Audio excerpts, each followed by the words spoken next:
Hello, Mr. Garside. Welcome to this episode of Today on Wall Street. We're so great to have you here. Mr. Roger Garside, you're a former British diplomat who twice served in the British Embassy in Beijing in the 1960s and 1970s. And you also worked for the World Bank in Thailand and later ran your own consultancy, advising countries on developing their capital markets when they liberalize their economies. You're also the author of the acclaimed book, Coming Alive, China After Mao, in which you describe the Chinese society's social and political development in the mid to late 1970s. Before we get started, I wonder if you can introduce yourself to our audience a little more. What's your personal history of engagement with China and what happened after that? Thank you, Lizzie, and thank you for this invitation today. I'm absolutely thrilled to be talking to your audience.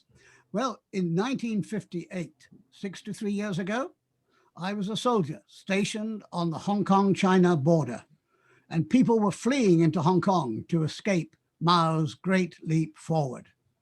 I became fascinated by China.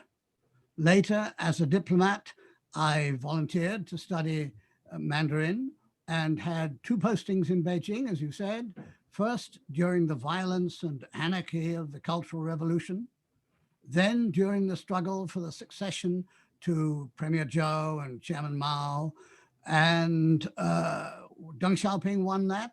And I wrote a book about that struggle and how Deng won it and how he was opening up and reforming China.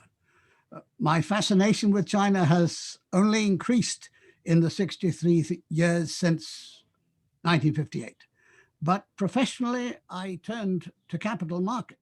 After London's Big Bang in 1986, which really opened up the London stock market to international trade, I spent 3 years as Director of Public Affairs at the London Stock Exchange. Then, just as the Berlin Wall was coming down, I set up my own company to advise countries in transition from the command economy to the market economy on the development of their capital markets. And my company worked over the next 10 years in Russia, Eastern Europe, and emerging markets like Vietnam and Tanzania. I've spent decades on the front line of political and economic change. Fantastic. And speaking of your fascination with China, let's turn to your new book, China Coup, The Great Leap to Freedom. The book is fascinating. It has two parts. The fiction part plays out a plot to unseat Xi Jinping, and the nonfiction part analyzes why such a coup could happen. So how did you come to write such a provocative book? Well, I wrote it to highlight the threat to all free peoples posed by the most powerful dictatorship the world has ever seen. China, as you know, has the second largest economy in the world, ruled by a regime that is not authoritarian, but totalitarian, a dictatorship whose powers of control are greatly strengthened by digital technology. And we must not only defend our values and freedoms against this threat, but we must also help those in China, and there are many, who want a free China. To achieve that, we're in a struggle and we must win it.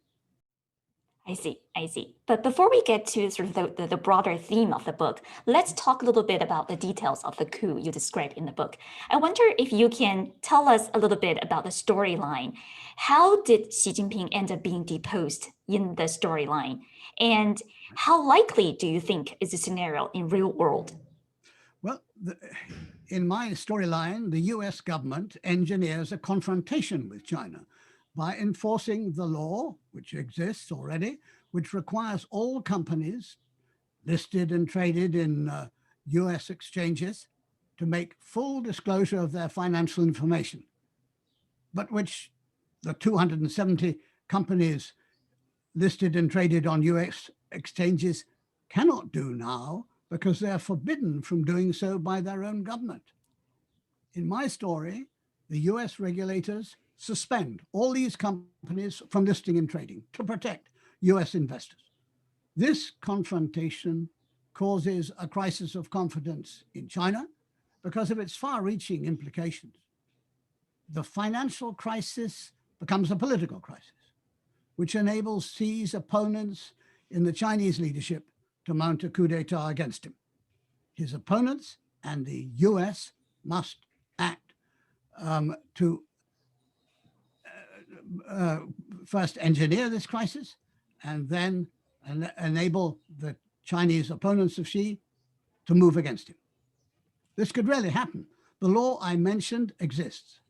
There is bipartisan support in Congress for enforcing it. There's a political deadline looming up in China. If Xi is not forced out by November next year, he will almost certainly be reappointed for another 5 years. His opponents and the US must act before then. Certainly believe it can happen and will happen. The reasons why I have set out in that 3/4 of the book, which is non-fictional. The how part, the storyline that I base partly on prediction, partly on imagination, is one way it might happen. But I believe that the dynamics of the situation, both inside China and internationally, are strongly in favor of this happening. There is deep division within the Chinese elite. And Professor Tsai Xia, the highest level defector from China to the United States since 1949, has gone on the record very recently as saying that 60 to 70% of the most senior officials of the Communist Party of China, and she was responsible for their ideological training for 15 years, 60 to 70% of those people understand the trends of the modern world, and they prefer constitutional democracy to the dictatorship which they now find themselves in. That's a very, very powerful dynamic. And internationally, China has, under Xi Jinping, and through his own miscalculation, has overreached. It has exaggerated its own strength relative to the free nations.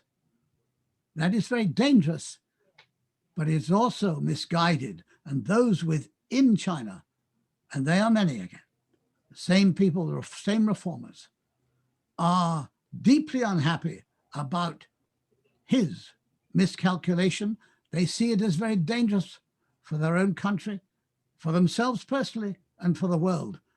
And within 15 months, a new National Party Congress will be held in Beijing.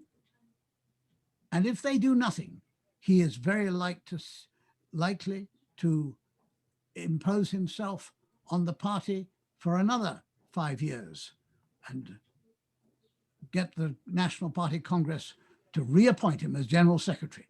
That is a very dangerous prospect for them and for us. I see, I see. Speaking of sort of the power struggle within the Communist Party leadership, I wonder if you can tell us a little more about what's actually going on. For example, we've heard, there are different factions and different camps. Some people are hardliners, some people are reformers. So based on your knowledge, who represent the latter camp, the reformers? And are they concerned about the direction the country is taking under Xi Jinping's leadership? And what are they currently doing? Well, there certainly are hardliners and reformers.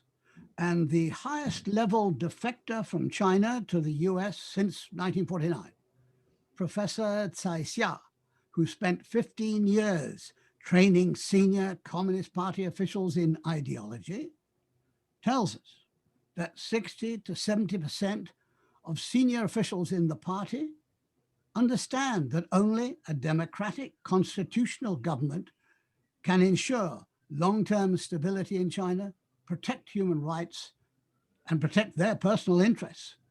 But Xi Jinping has reinforced China's totalitarian system and accelerated China's collision course with the US and its allies. A skillful intervention by the US can enable Xi's internal rivals to remove him from power and launch a transition to democracy. I see. So speaking of the tools the United States and its allies have to tackle the China challenge, you mentioned one of them in the book, which is financial sanction or financial regulations. But one argument I heard against leveraging sanctions on China is that, oh, China is already so integrated into the global economy. So, punishing China will have negative repercussions for Western businesses' interests because of the Wall Street elites. And they will effectively lobby against such sanctions within their own government. So how do you respond to that? Well, it's true, there will be short-term costs, but the long-term gains will be fantastic. Imagine the impetus to the world economy of a truly free Chinese economy. Imagine the benefits to international politics and culture of a truly free Chinese society. Now, it is the role of government to set priorities for a nation. And for too long, both the US government and its allies in Europe and Asia have prioritized short-term economic gains over political values and long-term economic interests. That's got to change. It is changing. The US has given a strong lead in starting that change.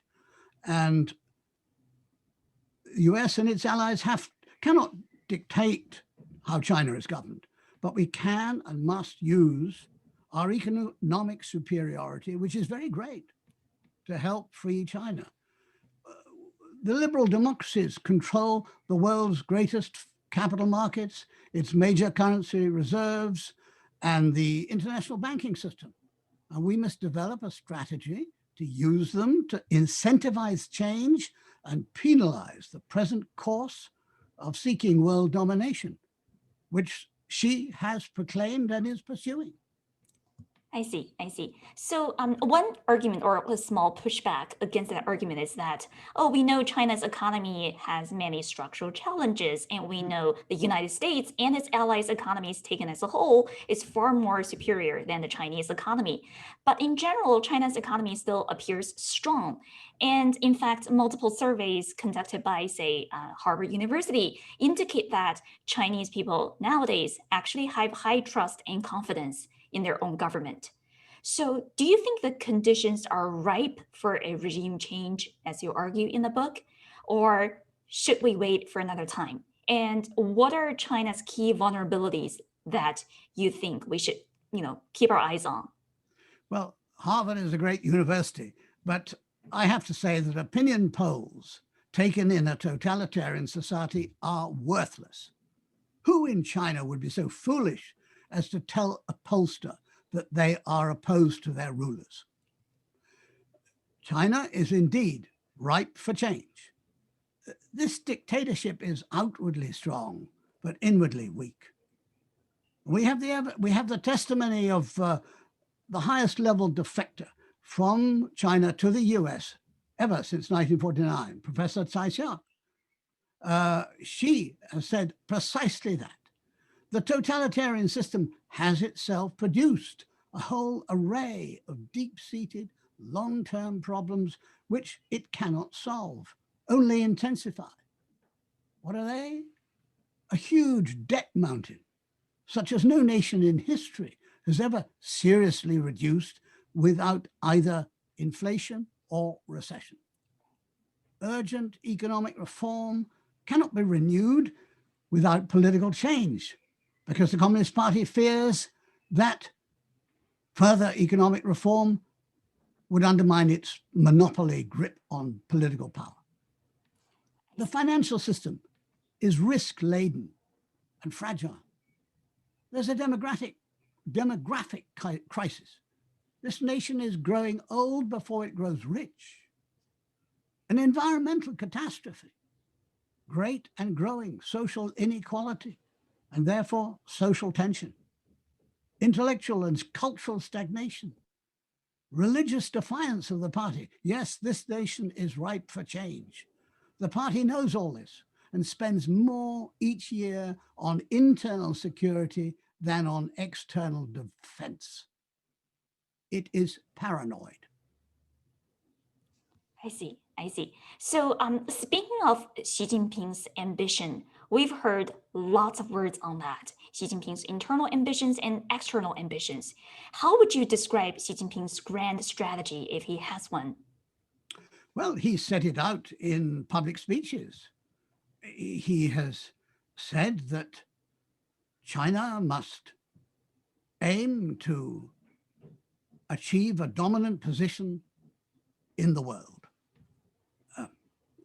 And he has said that the China model, whatever that may be, a mixture of totalitarian dictatorship and a strong private sector, perhaps, is a great model which should be exported around the world. Internally, he wants to prolong the rule of the Communist Party, and he's doing that by reinforcing the totalitarian system, ensuring that there is a personality cult of Xi Jinping, and that everybody has to study the thoughts of Xi Jinping. Not always very clear what those thoughts are, but they have to spend hours a week or even a day. And everybody has to do it, whether they're at school, university, in companies, in government departments, armed forces. There is ideological indoctrination, day in and day out. I see. Fantastic. And final question of the day. Here in the United States, the Congress just passed a massive China bill to counter the China challenge from multiple fronts, the tech, the economics, the military, etc. From your point of view, how would you compare your confidence in President Biden and the former President Trump in tackling the China challenge? Well, I don't want to get into domestic American politics. It would not be proper for me as a foreigner to do that. But let me just say this, that until President Trump took office, America and its allies had been sleepwalking on China. There had been too much complacency. There was not a proper awareness of the threat, and there was no proper action to counter the threat as it was perceived. President Trump shook that up. And the Biden administration has not gone back on the main lines laid down by the Trump administration. And I welcome that. Thank you so much. Thank you so much, Mr. Garside, for all the insights. It's been such a pleasure talking to you.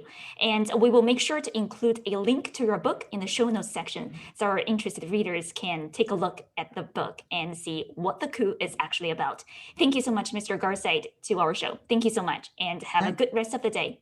Thank you, Lizzie, and all the best to your listeners. Awesome. Bye. Bye. Have a good rest of the day. Bye. Goodbye.